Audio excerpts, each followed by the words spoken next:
Welcome to our channel. Today we how to transfer project plans from monday.com to Smartsheet, full guide step by step clearly.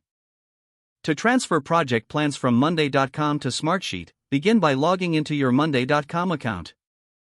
Locate the board that contains the project plans you wish to transfer. Click on the three-dot menu at the top right corner of the board. Select the Export Board option from the drop-down menu. Choose the file format that best suits your needs, with CSV being a common choice.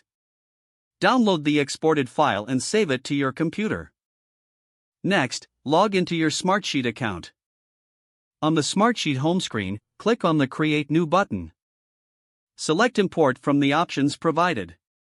Choose Import from CSV and locate the file you downloaded from monday.com. Click Open to upload the file into Smartsheet. Review the import settings to ensure that your data aligns with the correct columns. Click Import to finalize the process. Once the import is complete, review the data in Smartsheet to confirm that everything transferred correctly. Make any necessary adjustments to column widths, formatting, and other elements. If needed, reassign tasks or update team members based on the new structure in Smartsheet. Finally, save your new project plan in Smartsheet, ensuring that all updates are stored.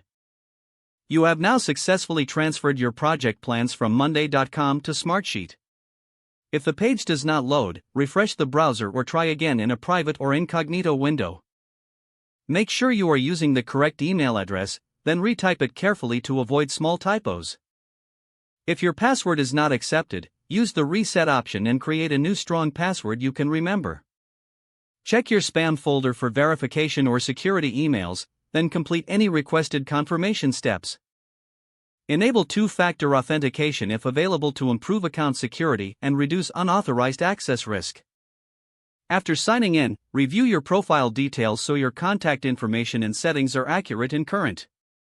If you see an error message, note it down and try again after restarting your device and internet connection.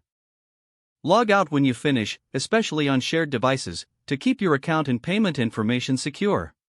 If the page does not load, refresh the browser or try again in a private or incognito window. Make sure you are using the correct email address, then retype it carefully to avoid small typos. Don't forget to like this video and subscribe to our channel for more step-by-step tech guides.